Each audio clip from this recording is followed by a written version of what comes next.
안녕하세요. 저는 30대 후반의 서울에 살고 있는 직장인이자 아이 아빠입니다. 최근 저에게 생긴 일련의 사건들로 인해 많이 힘들기도 했고 많은 생각을 하기도 했네요. 누군가에게 속 시원히 터놓고 말할 수도 없는 내용이라 익명으로나마 이렇게 털어놓습니다.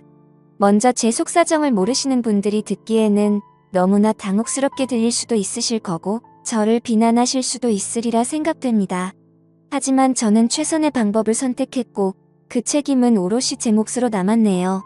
오랫동안 고민해온 제 이야기를 한번 해볼까 합니다. 저의 부모님께서는 제가 어릴 때 사고로 돌아가셨습니다. 이후 조부모님이 저를 돌봐주시기는 했지만 어릴 때부터 부모님 없이 지내다 보니 가정에 대한 남다른 애착 같은 게 더 있었던 것 같습니다. 막연하게 빨리 가정을 꾸리고 싶다는 생각을 했지만 조부모님까지 돌아가신 이후로 혼자 살아야만 했던 저는 평범한 가정에서 자란 사람들과 달리 주변에 아무런 도움도 받을 수 없었죠. 혼자 살 집 구하는 것부터 힘들었으니까요. 그렇게 살다 보니 내 가정이라는 것에 대한 욕심도 조금씩 내려놓게 되더군요. 그런데 그렇게 어렵게 살아온 제가 몇 년 전에 결혼을 할 수 있었고 얼마 시간이 지나지 않아 예쁜 딸 아이의 아빠까지 되었습니다. 세상을 다 가진 기분이었죠. 저와 12살 차이가 나는 아내는 해외여행 중에 처음 만났습니다. 요즘이야 자유여행이 유행이지만 낯선 외국 자유여행이 자신 없었던 저는 여행사의 관광상품을 통해 여러 명이 같이 여행을 한 것이었는데 그곳에서 만난 그녀는 친구와 함께 왔더군요. 대부분의 사람들은 중년의 아주머니들과 아저씨들이었고 저는 일행이었고 그녀와 친구는 단둘뿐이라 가이드를 따라다니는 여행을 하며 자연스레 저를 챙겨주던 그녀들과 이곳저곳의 관광지에서 대부분 셋이 함께 어울리게 되었습니다. 그때까지만 해도 그녀와 그녀의 친구는 저보다 한참 어린 동생이라서 귀엽게만 보았죠. 여행이 끝나고 다들 각자의 일상으로 돌아왔지만 그 5박 6일 사이에 정이 들었는지 그녀와 저는 계속 연락을 이어가게 되었고 별다른 진전 없이 지지부진한 만남만 이어오던 어느 날 결국 그녀는 참지 못하고 저에게 말을 했습니다. 오빠, 이럴 때는 우리 사귀자 하면 되는 거예요. 도대체 썸만 몇 달을 타는 거야? 그렇게 그녀의 고백으로 우리는 연인이 되었죠. 솔직히 말씀드리면 제가 그 이전에는 여자 경험이 별로 없고 오로지 일에만 집중해온 터라 연애에는 숙맥이었습니다. 하지만 저의 나이답지 않은 소극적인 태도에도 불구하고 그녀는 적극적으로 대시를 했고 저도 그런 그녀에게 매력을 느끼게 되었습니다. 사실 연애를 하면서도 관계에 이르는 그녀가 다 했네요. 어느 장소에 가고 어떤 지역에 있는 맛집을 가고 한복을 입고 고궁에 놀러가는 이벤트를 하는 등 생각도 못해본 데이트를 즐길 수 있었죠. 사실 저는 그냥 따라만 다닌 것 같습니다. 심지어 프로포즈조차도 처음 만났을 때 먼저 말을 걸어준 것처럼 그녀가 먼저 했으니 말 다 했죠. 오빠는 나랑 결혼 안 할 거예요? 이렇게 이쁘고 귀여운 내가 오빠랑 결혼이 하고 싶다는데 그녀와 몇 달 동안 연애를 하며 저 역시 그녀와 가정을 꾸리고 싶다는 생각을 하기는 했죠. 하지만 12살이라는 나이 차이가 항상 제 발목을 잡더군요. 아직 그녀는 하고 싶은 것도 할 일도 많을 나이인데 저 같은 늑다리 아저씨가 데려간다는 것이 미안하게 느껴졌습니다. 하지만 한편으로는 이렇게나 착하고 똑똑한 여자가 먼저 적극적으로 저를 좋다고 하는데 당연히 기분이 좋았죠. 이런저런 생각으로 고민만 하는 저에게 그녀는 몇 번이고 결혼을 하자 했고 결국 우리는 연애한 지 1년도 되지 않아 결혼 준비를 하게 되었네요. 혼전 임신이나 그런 이유는 아니었습니다. 여자친구는 저보다 나이는 훨씬 어리지만 결혼관이 확고하게 잡혀 있었고 아빠 없이 자라서 그런지 그 누구보다 빨리 결혼을 해 안정적인 가정을 꾸리고 싶어 했습니다. 물론 저 역시 같은 생각이었기에 그녀의 결혼 제안의 나이 차이에 대한 걱정은 묻어두고 결혼을 진행하게 되었죠. 이후 여자친구의 집에 인사를 드리러 간 날 저는 처음으로 장모님을 뵙게 되었습니다. 사실 여자친구는 아버지가 안 계십니다. 여자친구가 아주 어릴 때 돌아가셨다고 들었죠. 그래서 여자친구는 아버지의 얼굴조차 모른다고 했습니다. 그래서 그동안 혼자서 딸을 키우셨을 장모님을 생각해서 홍삼 선물 세트와 과일 바구니를 들고 인사를 갔죠.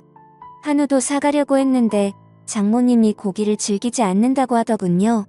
그리고 장모님을 처음 뵌 순간 저는 충격을 받았습니다. 어머님이라고 호칭을 부르기조차 민망할 정도로 너무나도 젊고 청초하신 느낌의 여성분이셨으니까요. 제가 상상했던 어머니의 모습과는 너무도 달라서 전 잠시 어버버했던 것 같네요.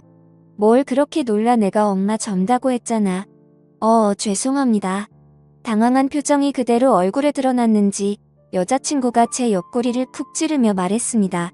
물론 장모님께서는 이른 나이에 여자친구를 낳으셨다는 이야기는 익히 들어 알고는 있었으나 실제로 뵈니 당황스러울 정도로 젊으시더군요. 함께 식사하는 내내 장모님의 나이가 가늠이 안 될 정도였으니까요. 머릿속으로 장모님의 나이를 계산하는데 정신이 팔려 무슨 음식을 어떻게 먹었는지 기억이 안 날 정도입니다. 그날 장모님과의 첫 만남을 마치고 집에 와서 아내와 통화를 했죠. 많이 놀랐어. 솔직히 좀 놀라긴 했지.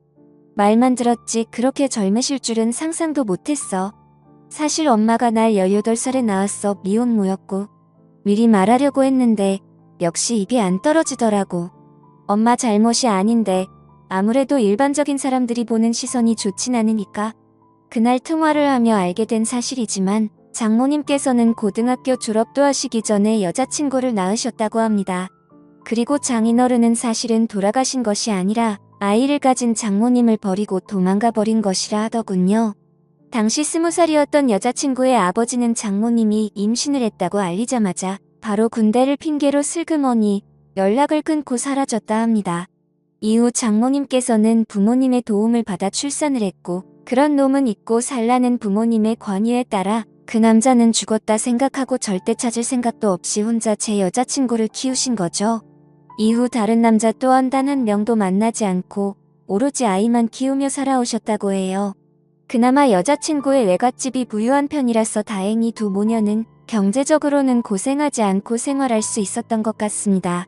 아주 어릴 때는 외삼촌이 아빠인 줄 알았어. 하며 웃는 아내가 외갓집에서 얼마나 많은 사랑을 받고 자랐는지 예상이 되더군요. 저 역시 조부모님의 도움으로 성장했지만 제가 자란 환경과 전혀 다른 분위기였다는 것이 느껴졌습니다. 언제나 긍정적이고 밝고 매사 심플하기까지 한 아내 덕분에 저는 언제나 마음이 편했고 나이는 어려도 이 사람은 인생을 함께할 좋은 배우자라고 생각했습니다. 사실 여자친구와 헤어질 생각이 들진 않았습니다. 막연하게 무언가 과연 이게 맞는 건가 하는 생각이 들 뿐이었죠. 물론 제가 그 상황에서 시간을 끌은 점은 저의 미숙한 부분이었고 어리석은 행동이었습니다. 하지만 그 당시에는 제가 느끼는 혼란을 그 누구에게도 말하기조차 힘들더군요. 그런 저의 행동에 여자친구는 더욱 답답하고 힘들었을 테죠. 하지만 저의 불분명한 태도에도 더 이상 보채지 않고 기다려주더군요. 그런 여자친구에게 더욱 미안한 마음이 들었습니다. 그렇게 장모님께 인사를 드린 후 3달 정도 아무런 진전 없이 지내고 있던 어느 날 장모님께서는 자신의 특별한 가정사 때문에 이 결혼이 멈췄다고 생각을 하셨는지 저에게 따로 연락을 해 만나자고 하시더군요. 그렇게 따로 만난 자리에서 장모님은 저에게 말씀하셨습니다. 나 자신과 내 딸의 인생은 완전히 별개라는 걸 알아둬요. 우리 딸은 정말 독립적인 아이죠. 나 역시 사위 될 사람과 내 나이가 5살밖에 차이 나지 않는다는 것이 쉽지는 않아요. 장모로서 사위를 편하게 대하는 것도 쉽지 않고 다른 사람의 구설에 오르내릴 수 있다는 생각도 했어요. 하지만 나도 노력하는 중이에요. 그리고 두 사람이 결혼한 후에는 둘만의 가정을 만들어서 행복하게 살면 되는 거죠. 그러니 나에 대한 어떤 생각도 딸 아이와의 결혼을 결정하는데 영향을 미치지 않았으면 좋겠네요. 그리고 두 사람이 확실하게 결혼을 결정하고 나면 나 역시 사위를 편하게 대할 거예요. 말도 놓을 거고요. 두 사람의 결혼에 나를 넣지 말고 생각하길 바래요. 정말 온화하고 부드럽게 말씀하셨지만 그 말씀 안에는 단호함과 신뢰가 가는 카리스마가 있었습니다. 장모님의 말씀은 한마디로 본인의 존재가 저희 결혼 생활에 불편할 수 있으니 결혼 후에는 저희와 거리를 두고 살아가겠다는 뜻이었죠. 전 장모님의 말씀을 듣고 딸에게 혹여 피해를 끼칠까 하며 걱정하시는 마음을 느낄 수 있었습니다. 장모님과의 만남 이후 제 마음에 불편했던 마음을 내려놓을 수 있게 되었고 마침내 저희는 결혼을 하게 되었습니다. 장모님의 도움을 받아 신도시의 아파트를 분양받을 수 있었고 몇 년 뒤 그 집이 완공될 때까지는 일단 제가 살던 투룸 빌라에서 신혼살림을 차리게 되었죠. 그렇게 우여곡절 끝에 행복한 결혼 생활이 시작되었고 아내의 바람대로 결혼하자마자 임신을 하게 되었죠. 아내의 소원은 단란한 가족의 생활이었습니다. 그리고 아내는 무사히 건강하고 예쁜 딸아이를 출산했습니다. 아이가 태어나니 현재 지내고 있는 집이 좁게 느껴지기는 했지만 얼마 후면 새 아파트가 완공될 예정이었기에 우리는 마냥 행복하기만 했습니다. 그런데 사람이 뭔가 마음이 불편하고 내키지 않을 때는 다 그럴 만한 이유가 있는 것일까요? 행복한 생활에 빠져있기도 잠시, 우리 가정은 한순간에 산산이 부서지고 말았습니다. 혼자 아이를 돌보며 손목에 무리가 온 아내가 하루는 저에게 아이를 맡기고 병원에 다녀오던 중 음주운전자가 낸 교통사고를 당하게 된 것이죠. 사고 직후 화재까지 일어난 큰 사고였기에 아내는 손써볼 틈도 없이 그 자리에서 사망하고 말았습니다. 그렇게 사랑스러운 제 아내는 이제 돌도 되지 않은 딸아이만 남겨둔 채 하늘나라로 가고 말았죠. 저는 아무것도 할 수 없었죠. 아내의 갑작스러운 죽음은 저에게도 감당할 수 없는 큰 충격이었기 때문입니다. 어떤 정신으로 장례를 치렀는지조차 모르겠네요. 사망사고를 낸 음주운전자는 실형을 살게 되었고 보험금도 나왔지만 그것으로 저와 딸아이의 충격까지 보상받을 수 있는 것은 아니었습니다. 그나마 한 가지 다행인 것은 딸이 아직 아기여서 엄마의 죽음을 인지할 수 없다는 것이었죠. 하지만 제가 할 수 있는 것은 아직 젖도 떼지 못한 딸을 안고 오는 것밖에 없었습니다. 이 모든 것이 다 제 탓이라는 자책감에 너무 괴롭기만 할 뿐이었죠. 딸아이를 지키고 키워야 하는 생각조차 하지 못할 정도로 아내를 잃은 슬픔을 감당할 수 없었습니다. 결국 저는 정상적인 생활을 하지 못할 정도로 폐인이 되었고 먼저 간 아내를 따라가고 싶다는 생각을 하기에 이르렀죠. 그런 어둠의 시간을 보내던 어느 날 오랜만에 집에 초인종이 울렸습니다. 이서방, 집에 있어? 시끄러운 벨소리에 정신을 차려보니 장모님이 찾아오셨다군요. 저는 자고 있는 아기를 살핀 후 조심스레 문을 열었습니다. 아이고, 집이 꼴이 이게 뭐야? 지민이는? 하며 들어온 장모님은 가장 먼저 아이를 살피고 바로 집안일을 하기 시작했습니다. 아내가 그렇게 떠났어도 아이는 지켜야지. 지금 이게 뭐 하는 거야? 회사도 안 간 거야? 어린 지민이 두고 내 딸 따라가기로 마음먹은 거야? 그런 장모님의 모습을 보며 아무런 말도 하지 못했죠.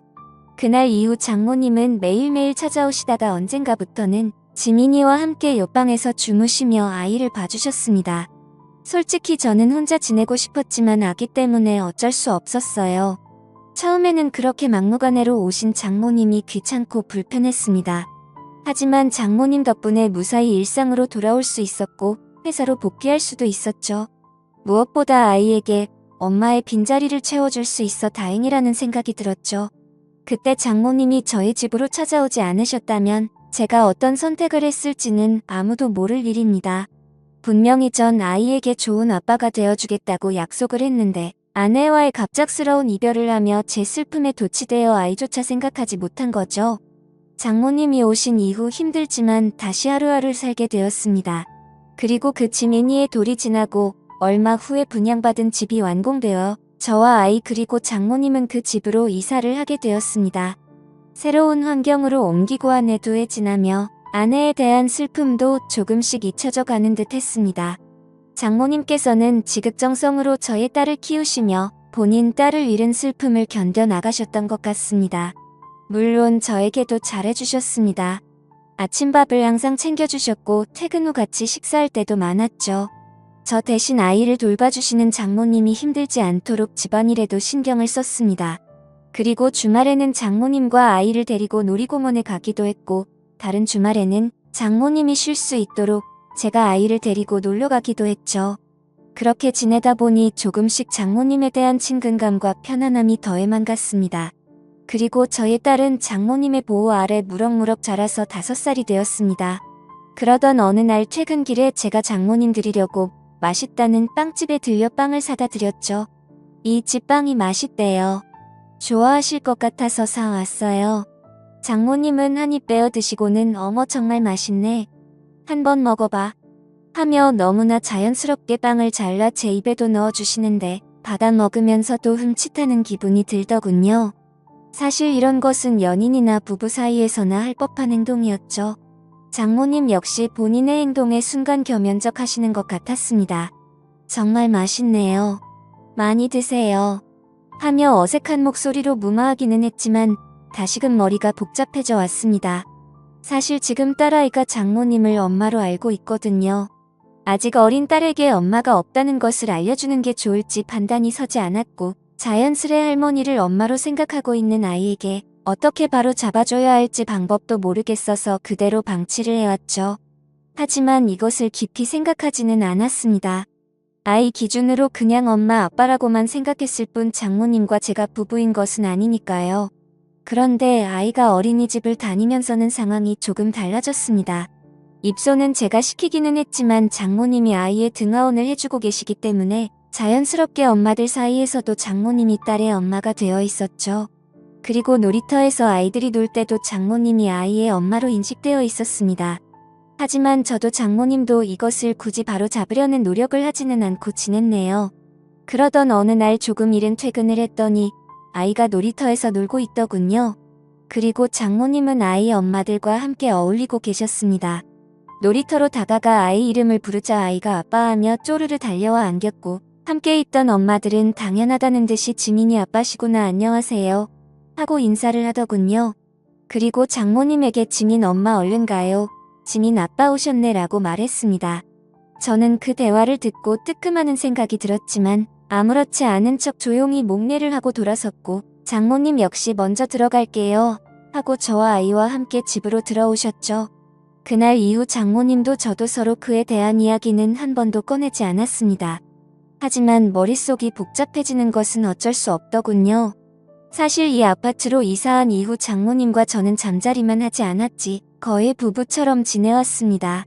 알고 지내는 이웃 주민들 거의가 저와 장모님을 부부로 생각하고 있다면 말 다 했죠. 저희 장모님께서 나이 많은 어르신 같은 느낌도 아니고 솔직히 제가 친하게 지내는 선배가 저희 장모님과 동갑입니다. 심지어 장모님이 더 어려 보이기까지 하고 성격도 옷 입는 스타일도 훨씬 젊고 세련되었죠. 장모님이 점점 여자로 보이는 것 같아 혼란스러운 기분을 감출 수가 없었습니다. 착하고 여린데다가 아름답게까지 한 장모님이 아니었다면 제가 혼자 어린 피덩이인 딸을 어떻게 키웠을지 상상조차 되지 않습니다. 이 부분은 장모님께 너무나 감사드리죠. 저의 솔직한 심정을 장모님께 말씀드리고 싶다가도 마음이 정말 어쩔 줄 모르겠고 복잡하기만 했습니다. 저의 이런 고민을 장모님께서 어떻게 받아들이실지 알 수가 없었죠. 하지만 저는 결정을 내려야만 했습니다. 어차피 진실은 언젠가 모두 드러나게 되어 있고 딸아이도 언제까지 속일 수는 없는 부분이었죠. 장모님, 잠깐 말씀 좀 나누시죠. 딸아이 옆에서 잘 준비를 하시던 장모님을 불러 거실에서 대화를 하게 되었습니다. 지민이가 장모님을 엄마로 알고 살게 해도 되는 건지 오랫동안 생각을 해봤어요. 나도 그게 걱정이야. 처음에는 그냥 엄마가 없다는 것이 안타까워서 그리 알게 두었지만 지민이가 바깥 활동을 시작하니 사위가 남편이 되어버리네 하며 씁쓸하게 웃으시는 장모님께 죄송한 마음이 들었습니다. 저 때문에 죄송합니다. 이 서방이 죄송할 게 뭐가 있어. 내가 젊은 할머니라서 이렇게 된 것을 한숨을 쉬는 장모님 앞에 아무런 말도 할 수 없었죠. 그러자 장모님이 말을 이었습니다. 예전에 말이야, 내 딸이 제 외삼촌을 아빠로 생각했던 시기가 있었어. 처음엔 아빠가 없는 것이 너무 마음이 아파서 그냥 뒀는데 나중에 아빠가 아니라 외삼촌이라는 것을 알고 얼마나 속상해하던지 미리 말해주지 못한 것이 너무 미안했어. 저는 장모님의 이야기를 듣고 확실하게 결심할 수 있었습니다. 이제 지민이 제가 키울게요. 아이가 더 큰 혼란을 겪지 않으려면 제가 키우는 것이 최선의 방법인 것 같습니다. 사실 아이 핑계를 대기는 했지만 솔직히 말해서 저는 이미 장모님을 여자로 좋아하고 있다는 것을 깨달았죠. 이대로 지내다가는 더 이상 제 감정을 감당할 수 없을 것 같았습니다. 이런 제 마음을 이미 알고 있기라도 하신 듯 장모님이 말을 이었습니다. 세상에는 되는 관계가 있고 안 되는 관계가 있어. 그렇지? 나도 이 서방에게 참 고마운 마음을 가질 수 있을 것 같아. 하늘로 간 딸에게도 손녀에게도 좋은 할머니로 남게 해줘서 정말로 고마워. 정말로. 그렇게 장모님은 저희 집에서 나가셨습니다. 다시 본인이 살던 집으로 돌아가신 거죠. 물론 아이는 갑자기 엄마가 없어진 것을 받아들이지 못했습니다. 한참을 힘들어하더군요. 저는 그런 아이가 저와의 생활에 적응할 수 있도록 회사에 1년간 육아휴직을 신청했습니다. 그리고 아이를 위해 열심히 노력하고 있죠.